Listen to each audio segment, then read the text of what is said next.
Hallo julle en baie welkom by vanaand se Tienerkerk. Dit is nog steeds vreemd om te dink dat ons kerk hou sonder om by mekaar te wees, maar ons is nog steeds bly dat ons die geleentheid het om daarom interaksie met mekaar kan hê en dat ons mekaar daarom kan sien en hoor. In tye in die geskiedenis waar daar sulke krisis in die wêreld was, is mense baie keer heeltemal van mekaar afgesny. Ook geloofsmense, ook kerke, mense in kerke wat nie met mekaar kon praat eers in krisisse nie. So ons is dankbaar vir die geleentheid wat ons het om daarom so nou en dan mekaar te kan sien en hoor. Ook vanaand. Voordat ons vanaand verder gaan, wil ek jou geleentheid gee vir stil gebed. Ek wil vra dat jy oor 4 goeders dink in hierdie tyd. As jy oor ander goeders stil word, is dit ook reg, maar ek wil vra dat jy 'n paar oomblikke sal gee om net aan hierdie 4 goeders te dink. Daarna gaan ek vir ons open met 'n gebed. Vir die stilgebed wil ek hê jy moet dink aan waar jy is. Jy moet dink aan hoekom jy is waar jy is. Jy moet dink aan die mense saam met wie jy is waar jy is. En jy moet dink aan die een God wat saam met jou is, wat saam met my is, wat teenwoordig is by ons elkeen, sonder dat ons by mekaar teenwoordig is, en wat ons op 'n manier in die gees op een plek by mekaar bring, sy koninkryk. Vat asseblief 'n paar oomblikke van stilgebed, dink hieroor na, daarna gaan ek vir ons open met 'n gebed.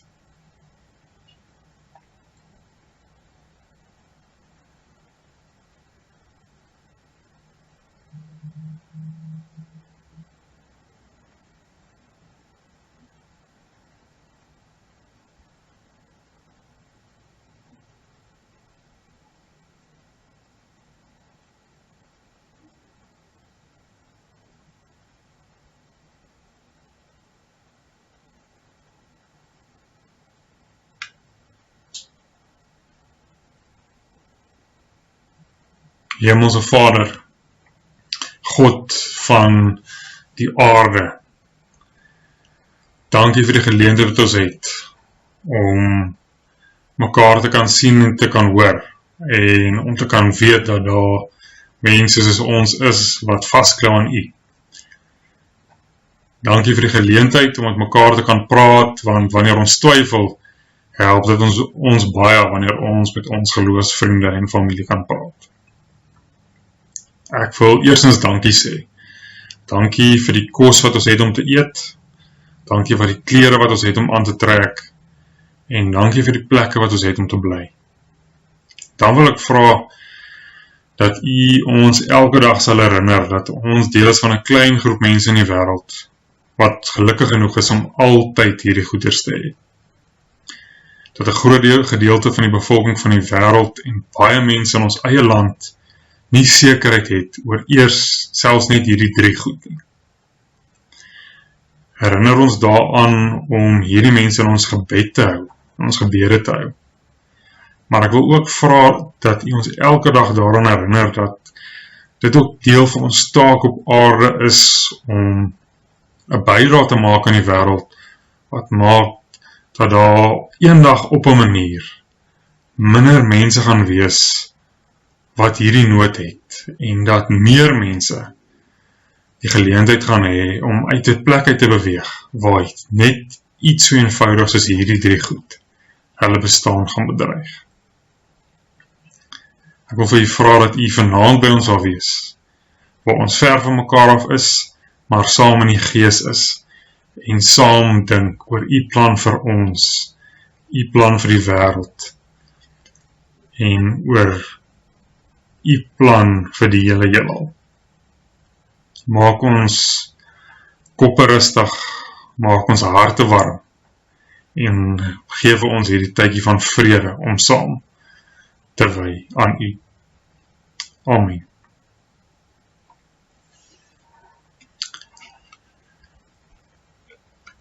Jy mag ook weet dat ons van vandag af en vir die res van die week Pinksterfees vier. Nou, donderdag aand was daar 'n hemelvaartdiens en donderdag staan bekend as Hemelvaartdag. Dit is die dag in die tydens elke jaar, waarop ons vier dat Jesus na sy Vader toe is, dat Jesus aan die regterhand van God gaan sit het. Pinkster volg altyd in die week daarna, en dit is die tyd van die jaar waarin ons vier dat Jesus sy gees gestuur het om by ons te kom wees op aarde. Dat Jesus nog steeds by ons is deur middel van sy gees. Vanoggend was die eerste diens waarin Wouter gepreek het.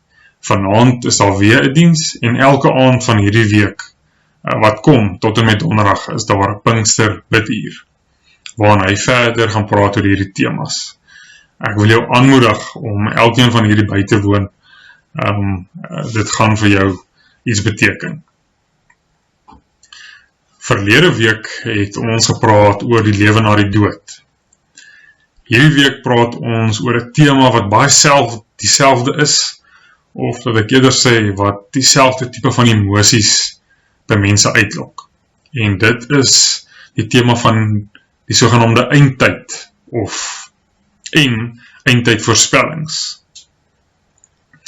Nou, ons gaan vanaand 'n teks lees wat ietsie sê daaroor, Markus 13 vanaf vers 28. So as jy saam wil lees, kan jy jou Bybel oopmaak by Markus 13 vanaf vers 28.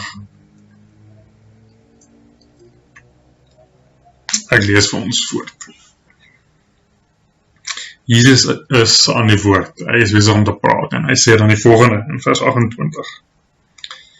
Leer dit van die vyeboom as voorbeeld.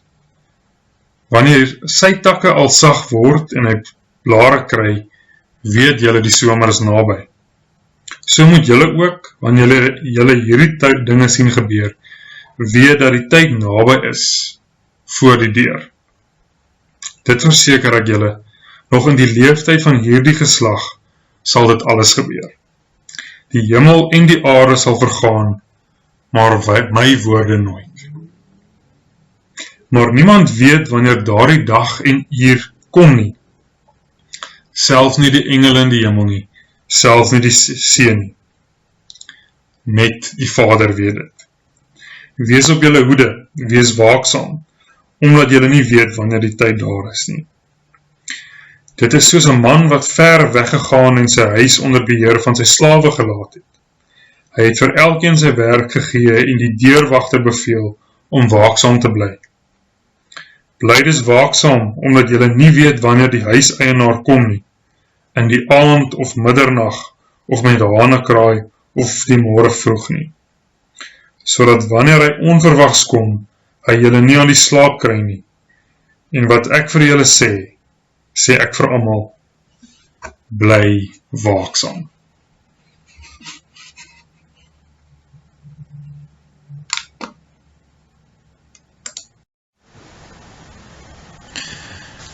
Hierdie kan maklik vreesaanjaende woorde wees. Jesus praat self en hy sê, hier's 'n groot ding aan die kom.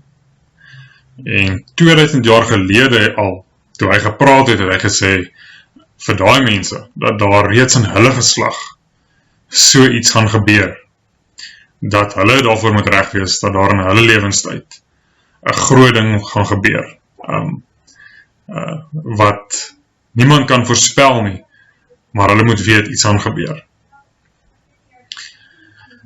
En as gevolg daarvan, al vir 2000 jaar lang, probeer mense wat die Bybel bestudeer, verstaan wat Jesus bedoel het. Want hy het 2000 jaar terug gesê, dat daar 'n einde kom aan alles op 'n manier. En daai einde, glo baie mense, het nog steeds nie gekom nie. Ek dink wat belangrik is, en dit sluit aan by 'n punt wat Wouter laasweek gemaak het, oor die lewe na die dood. Dit is so maklik om te praat oor die hemel, en te praat oor hoe gaan dit lyk, en hoe gaan dit werk. Terwyl eintlik is daar baie belangriker goeders. Is die issue om te weet presies hoe dit gaan lyk en hoe dit gaan werk, of is die issue dat ons naby aan God gaan wees en hoe dit gaan wees om naby aan God te wees? Dieselfde geld vir gesprekke oor die eindtyd en veral voorspellings oor die eindtyd. Dit is moeilik genoeg om iets te sê oor die eindtyd, want die Bybel met sy meer as 30.000 verse sê op verskillende plekke verskillende goed oor die eindtyd. So dit is moeilik om te sê, hierdie is wat die Bybel sê oor die eindtyd, in die eerste plek. In die tweede plek is dit moeilik om te dink aan die eindtyd, want mens dink, maar hoekom sal daar so iets wees? Wat se redes kan daar wees? So dis nie so 'n eenvoudige gesprek nie. 'n belangrike ding om te onthou is dat ons selfs in hierdie stuk waar Jesus pertinent oor so iets praat, lees dat niemand gaan weet wanneer dit kom nie. En dis 'n belangrike punt, want baie mense vat hierdie tema en hulle het een van twee reaksies, of hulle sê, maar dit kan môre of oor 5 minute gebeur, so ons moet onsself regmaak daarvoor, en hulle sluit hulle self amper af van die hele wêreld af. Hulle maak reg dat daar enige oomblik 'n groot vuurbol die aarde gaan tref, en dit die einde gaan wees, en op 'n manier hou party mense op leef. Party mense hou nie op leef nie, maar hulle leef so na binne toe, en sorg vir hulle self, dat hulle ophou sorg vir mense buite hulle onmiddellike sfeer van omgee. Want hulle is so bang vir die eindtyd, dat hulle probeer opgaar vir hulle self. Ander mense sê weer wel, as dit is hoe die dinge gaan eindig, dan kan ons letse wel ophou om te gee, en 'n lewe gee, leef sonder enige reëls, en dit net geniet. Al twee van daai maniere van hierdie teks lees, of hierdie idee verstaan, dink ek is arm en help ons nie regtig nie. Ons glo tog dat ons aan Jesus behoort, dat hy al die pad aarde toe gekom het, gesterf het vir ons, dat hy op daai manier homself onlosmaaklik deel gemaak het van ons. 'n bekende teoloog sê dat die prys wat God betaal het vir ons sonde is om vir 'n oomblik terwyl Jesus aan die kruis was, geskei te geword het, geskei was van Jesus. En dit is die, amper wil ek sê, die ultimate sacrifice, wat God betaal het, en wat Jesus betaal het vir ons sondes. Dit is hoe graag God en Jesus deel van ons wil wees. So om terselfdertyd ook te glo dat God ons uit gaan lewer aan 'n vurige einde, waarin alles tot niet gaan kom, maak ook nie sin nie. En dis een kant van die saak. En julle gaan vanaand verder daaroor praat. 'n ander saak en iets wat dalk meer moeilikheid maak, is voorspellings oor die eindtyd. Selfs in hierdie gedeelte sê Jesus pertinent, niemand gaan weet wanneer dit kom nie. Al wat ons kan weet is, Jesus kom op 'n stadium. Maar ons gaan nie weet wanneer dit gaan gebeur, of hoe dit gaan gebeur. En dis iets wat mense baie vergeet. Want daar is voorbeelde in die verlede van mense wat glo dat hulle spesifiek 'n boodskap gekry het, en dat die eindtyd nou hier is, en dat hulle klomp mense opsweep, om hulle lewens na te los, geliefdes te los, en reg te maak vir 'n koms een of ander tyd, en dan gebeur daar niks. Dan is daar gewoonlik redelike hartseer gevolge vir daardie mense. Iets om te onthou oor voorspellings, veral in die Bybel is, of dit wat ons inlees in die Bybel as voorspellings, is dat dit wat ons sien as profesie, baie keer nie voorspellings was nie, maar dat dit brood mense was, wat met die omstandighede om hulle gekyk het, en gesê, kyk, as dinge so aanhou, is dit logies om te dink, dat daar sekere nagevolge gaan wees. Dink maar net aan Suid-Afrika. Hoe langer mense arm is, hoe meer mense gaan arm wees. Hoe langer mense honger is, hoe langer gaan daar mense wees wat bereid gaan wees om te steel om hulle honger te les. Dis nie voorspellings nie, dis net logiese gevolge van slegte omstandighede. En dis iets om te onthou, wanneer die Bybel praat oor die eindtyd, en veral wanneer mense voorspellings maak oor die eindtyd. Ons weet nie hoe dit gaan lyk nie, ons weet nie wanneer dit gaan wees nie, weet nie, maar ons weet dat God beloof het, dat hy by ons gaan wees, en daaraan kan ons vasklip. Dis veral in Pinkster relevant, toe Jesus na die hemel toe gevaar het, het sy volgelinge geglo dat hy nou weg is. En toe stuur hy die Heilige Gees, en toe weet hulle, dat alhoewel hy by die Vader is, hy nie weg is nie. Pinkster in COVID-tyd is 'n goeie tyd om ons te herinner daaraan dat, alhoewel dit alles die mekaar is, en dit lyk asof Jesus ver is, hy nog steeds by ons is, dat die Gees by ons is, en dat ons rustig kan wees in daai wete. Amen. Ek wil graag vir 'n seën uitspreek, en hoop dat jy 'n goeie week vorentoe sal hê. Mag die Here vir jou en my seën en beskerm. Mag hy elke mens op hierdie aarde genadig wees, en tot die redding verskyn, veral aan die mense wat dit die meeste nodig het. Mag die Here ons gebede verhoor, en aan ons vrede gee.